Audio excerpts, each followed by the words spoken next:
बिर्ता मोडमा अब बारिस्टाको क्लास लिँदा हाउसकिपिङ र वेटरको क्लास फ्री। अनबिलिभेबल। आज चाहिँ हामी गएका थियौँ प्राइड एकाडेमी, जहाँ चाहिँ स्किल सिक्ने तरिका अलिक डिफरेन्ट छ।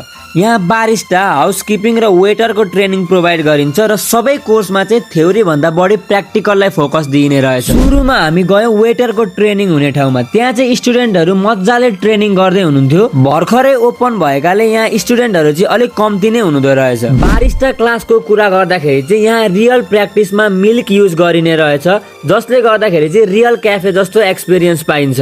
कफी बनाउन, लाटे आर्ट, कस्टमर ह्यान्डलिङ सबै डिटेलमा सिकाइने रहेछ। यहाँ चाहिँ बारिस्टा, वेटर र हाउसकिपिङको थ्योरी क्लास पनि हुने रहेछ। टिचर पनि एक्सपिरियन्स्ड अनि स्टुडेन्टहरू पनि पढाइमा एकदमै इङ्गेज्ड हुनुहुन्थ्यो। हामीले हाउसकिपिङको ट्रेनिङ रुम पनि हेर्यौँ। त्यहाँ चाहिँ proper room setup, cleaning standard र होटल लेभल प्रेजेन्टेसन सिकाइने रहेछ। ओभरअल एकै ठाउँमा स्किल, एक्सपिरियन्स र अपर्च्युनिटी पाउनको लागि चाहिँ प्राइड एकाडेमी एकदमै स्मार्ट चोइस हुने। यहाँको लोकेसन चाहिँ अदुवा खोलाबाट अतिथि सदन जाने बाटो अलिकति अगाडि गएर यो बिल्डिङमा रहेछ। हामी त गयौँ, तपाईँहरू चाहिँ कहिले जाने त?